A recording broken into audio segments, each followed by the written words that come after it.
Hello, my name is Examilioti and I'm a PhD student of University of the Aegean in cooperation with Leuphana University of Lüneburg. The title of my presentation is Local Tensile Mechanical Properties of Laser Beam Welded 2198 joints under different artificially aging conditions. I will first motivate, then explain the procedure, present the results, and finally conclude. Beginning with technological problems, all traditional design of aircraft structures have been made by fastening differential structures with rivets. It is obvious that riveting increases structural weight. The new trend involves joining techniques as to replace riveting with fusion welding. It is estimated that structural weight can be reduced by 15% and respective cost by 30%. Lithium is a metallic element with low density. Therefore, it was introduced to aluminum alloys to reduce weight. Nevertheless, this attempt had specific disadvantages. For example, anisotropy in mechanical properties. Aluminum alloy 2198 is a third-generation alloy with lithium and copper addition and has been recently developed. This alloy is a precipitate alloy. By this I mean that with natural aging or with artificially aging, the quasi-static properties are changing. We don't have one mechanism, but we have 4 different, so that makes the situation more difficult. But why we need these precipitates? Because they are blocking the dislocations. By blocking the dislocations, you can increase strength and you can sacrifice ductility. The tensile mechanical behavior of various artificially aging times was examined in the literature. Here we can see stress-strain curves with increasing artificially aging times. The yield stress increases until 48 hours and peak aging condition, and at the same time the elongation decreases. Continue with experimental procedure. We investigate aluminum alloy 2198 with 5 mm thickness. As a next step, we optimize the welding parameters by using laser beam welding, X-ray analysis, and microstructure analysis. From the optimized welds, we machine microflat tensile specimens, and then we had the mechanical test, the evaluation, and the conclusions. For the weldings, we used fiber laser with maximum 8 kW power. Argon was used as a sealant gas, and aluminum silicon 4047 as a filler material. Here we can see also the welding parameters that used. This slide depicts the microflat tensile specimen geometry according to ASTM specification. The microflat tensile specimens were machined horizontal from the base material and fusion zone for 3 different positions: the bottom line, the middle line, and the top line.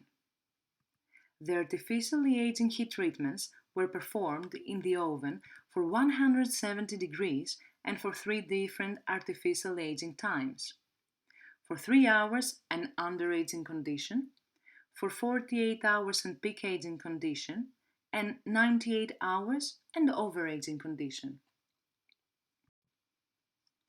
The mechanical tests were carried out at the Helmholtz-Zentrum Gießtacht with Zwick testing machine and with using a specially designed fixture that ensured the correct application of the load.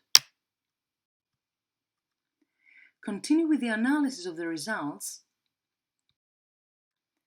Here we can see hardness vicus versus distance from the weld center for the top, middle, and bottom line. Top line present high hardness in the fusion zone, when middle line present a decrease for both fusion zone and base material. Bottom line presents similar hardness results with top line with slightly lower hardness in fusion zone. For the middle line, and with increasing artificially aging times, higher hardness can be seen in peak aging condition and 48 hours. Fusion zone presents similar results for all aging times. For the metallography analysis, we investigate heat-affected zone and fusion zone. Between heat-affected zone and fusion zone, there is one more zone, the transition zone. Transition zone divided in two more zones, the aqueous zone and the partially melt zone. Aqueous zone contains aqueous grains with random crystal orientation. Fusion zone next to aqueous zone is composed of columnar grains, and in the center of the fusion zone with aqueous dendrite grains.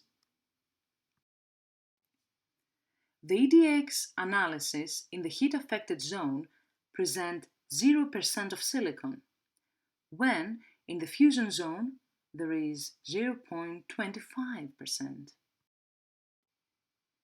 More analytical, we can see the intensity versus the distance of the cross-section for the EDX line analysis in the middle of the cross-section, which can be seen that silicon is higher in the fusion zone compared to the heat-affected zone.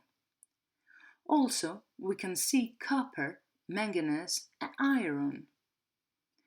For the EDX line from the radiation exposure side to the weld root side, the silicon decreases. For the tensile stress-strain curves of the base material for top, middle, and bottom line, top line present high yield stress approximately 330 MPa. Middle line present a decrease in ductility from 17% to 11%, and bottom line an increase in elongation at fracture. For microflat tensile specimens from the fusion zone, top line present high strength of about 290 MPa. Middle line present an increase in ductility and a decrease in yield stress. Similar for the bottom line. The existence of silicon in the fusion zone affects the local tensile mechanical properties. As a result, a decrease of strength with an increase of ductility. Here we can see the distance of the surface versus yield stress. Microflat specimens from the base material present a decrease of yield stress in middle line. For the specimens from the fusion zone, there is a continued decrease from the top line to the bottom line. In compare, the highest decrease can be observed in the bottom line with a decrease of 56%. For the total elongation at fracture, microflat tensile specimens from the base material present a decrease from 18% to 11%. The specimens from the fusion zone present a continuous increase from the top line to the bottom line. In compare, the highest decrease can be observed in the top line from 18% to 3.9%. Here we can see yield stress versus artificial aging at 170 degrees. With applying artificial aging post to the weld, microflat tensile specimens from the base material present similar behavior with an increase up to 48 hours and peak aging condition. With the middle line, present a slightly decrease in yield stress. With increasing artificially aging for the specimens from the fusion zone, top line and middle line present similar behavior with a decrease from T3 condition to 3 hours and under aging condition, and then an increase from 3 hours to 98 hours and over aging condition. While bottom line present an increase up to 48 hours, and peak aging condition. Total elongation at fracture and with increasing artificially aging for base material, specimens, present a decrease from 18% to 9% for top and bottom line, while middle line present a decrease from 11% to 7%. Microflat tensile specimens from the fusion zone present similar behavior for all lines. To conclude, higher hardness observed in fusion zone for the top line and the lowest in the middle line. After post-welding heat treatment, high hardness it was observed for 48 hours artificial aging. Transition zone consists of partially melt zone and non-dendritic aqueous grain zone, which contains aqueous grains with random crystal orientation. The existence of silicon in the fusion zone affects the local tensile mechanical properties of 2198 T3 alloy, as a result, a decrease of strength and with an increase of ductility. With post-welding heat treatment, the yield stress increased and the total elongation at fracture decreased due to the precipitation in the fusion zone.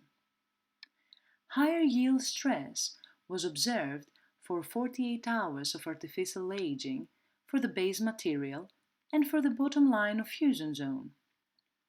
The top and middle line of fusion zone presented a higher strength for 98 hours artificially aging. Thank you for watching my presentation.